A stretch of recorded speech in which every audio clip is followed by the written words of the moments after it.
Se você vive no Brasil, ou em qualquer economia que não imprima a moeda de reserva do mundo, você já sentiu na pele o peso invisível de um sistema que não foi feito para você. Já acordou com o dólar em um preço que estrangula seus projetos. Já viu a inflação corroer sua poupança. E já se perguntou por que as regras do jogo financeiro global parecem sempre proteger apenas os mesmos. Esse sentimento não é um acaso. É a consequência direta de uma regra não escrita, um código de conduta imposto em 1944, que foi deliberadamente quebrado por uma nação, o Japão, dando origem a um milagre econômico que reescreveu a história. O que você vai ver agora não é só história. É o manual de como identificar e burlar o sistema financeiro que te aprisiona. Fique até o final e descubra como a nação mais disciplinada do mundo transformou a submissão em soberania. Mas antes de mergulharmos no segredo que desmontou o poder americano no pós-guerra, eu te faço um convite. Se você está cansado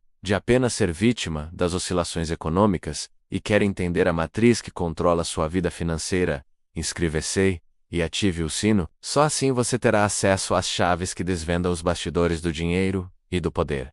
Imagine o Brasil de hoje. A nação luta para exportar e atrair capital, tentando encontrar seu lugar em um tabuleiro global dominado por moedas e regras que ela não criou. Agora volte para 1945. Um Japão em ruínas, devastado por bombas atômicas e ocupado pelo exército americano. Eles não tinham ouro, não tinham reservas e, o pior, não tinham autonomia. Em tese, estavam condenados a se tornarem um satélite econômico perpétuo, dependente da boa vontade de Washington. A fundação de todo o sistema global era o Acordo de Bretton Woods, assinado nos Estados Unidos. Este acordo decretou o fim da desordem cambial e estabeleceu o dólar americano como a única moeda conversível em ouro, fixada em $35 por onça. Todas as outras moedas, incluindo o iene japonês, foram atreladas ao dólar. O mundo acreditava que o dinheiro era tão sólido quanto o ouro guardado nos cofres americanos. Mas por trás dessa fachada de estabilidade, existia a tal regra não escrita. E ela era simples e brutal.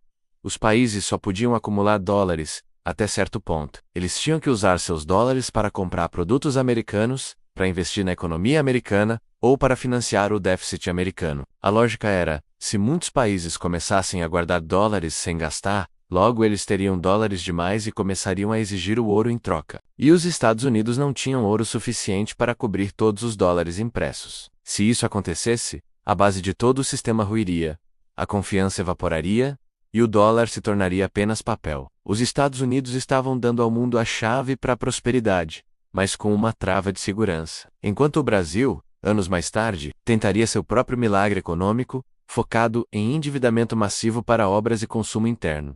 O Japão adotou uma estratégia fria, implacável e silenciosa que desafiou essa regra não escrita. Eles se tornaram a máquina de exportação mais eficiente da história. Seus produtos, como automóveis Toyota e eletrônicos Sony, eram baratos, de alta qualidade e inundavam os mercados globais, especialmente o americano. Cada exportação para os Estados Unidos significava uma coisa: o Japão recebia mais dólares. O iene, atrelado, mantinha o preço das exportações artificialmente baixo. Em pouco tempo, a nação derrotada começou a acumular dólares a um ritmo assustador, desafiando a gravidade econômica e, mais importante, o poder de Wall Street. A submissão aparente de ser um país ocupado e sem moeda forte se transformou em uma arma. Os líderes japoneses viram o ponto fraco do Acordo de Bretton Woods, não na falta de ouro, mas na necessidade americana de que o dólar fosse a única moeda de reserva global. O Japão não estava apenas vendendo carros, estava vendendo a ilusão de estabilidade para a América, enquanto silenciosamente cavava o túmulo do sistema. Enquanto muitos se preocupavam com a Guerra Fria, a verdadeira bomba relógio financeira estava sendo montada em Tóquio. Essa acumulação de dólares foi o primeiro ato de rebeldia financeira pós-guerra, e é o cerne do que chamo de burlar o sistema. Para um país como o Brasil, que convive com a dependência do fluxo de dólares e com a eterna gangorra cambial, a estratégia japonesa é um estudo de caso essencial sobre como a disciplina e o foco na exportação podem ser mais poderosos do que o próprio dinheiro. Esta primeira parte da história nos prepara para a grande revelação.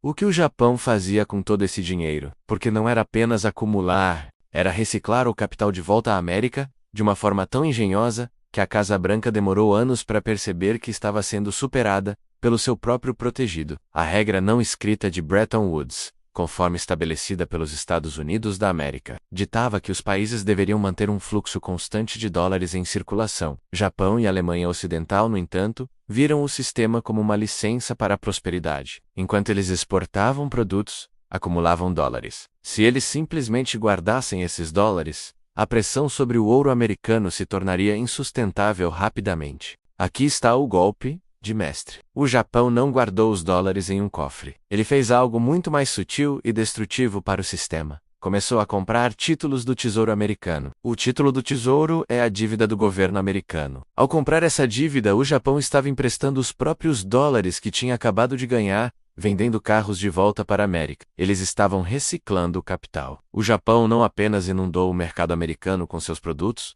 mas também financiou o déficit orçamentário americano.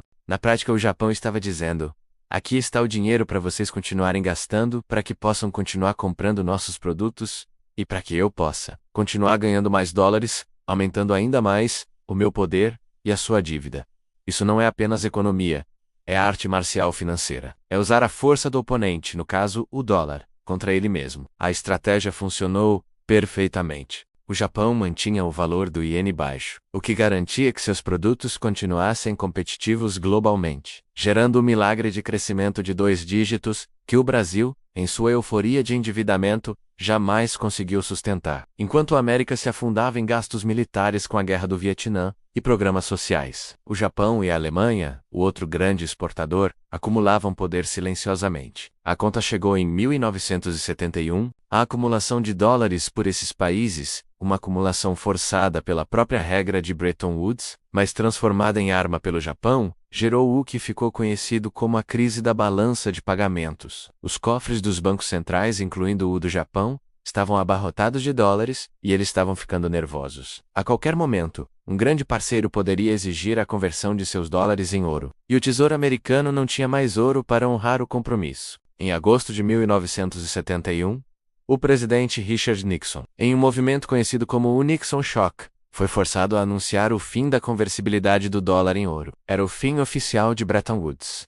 A regra não escrita de manter um consumo constante de dólares havia sido quebrado, e o sistema de âncora do dólar desmoronou. A lição para o público brasileiro é profunda, especialmente para aqueles que veem o sistema como uma força imbatível. O Japão nos mostrou que a submissão formal pode esconder uma estratégia de soberania financeira implacável. Eles não pediram licença para crescer. Eles usaram as próprias regras dos seus credores para se financiar e se fortalecer. O Brasil, que hoje lida com as pressões do Fundo Monetário Internacional e com a dependência do capital externo, precisa entender que a verdadeira liberdade econômica não vem da impressão de sua própria moeda forte, mas da capacidade de gerar superávites e de usar esse excedente de forma estratégica, exatamente como o Japão fez com seus títulos do Tesouro. A mentalidade brasileira, muitas vezes focada em grandes obras e consumo imediato, contrasta com a disciplina japonesa que investiu no futuro através da exportação e da acumulação paciente de ativos globais. O milagre japonês não foi um golpe de sorte, foi um golpe de gênio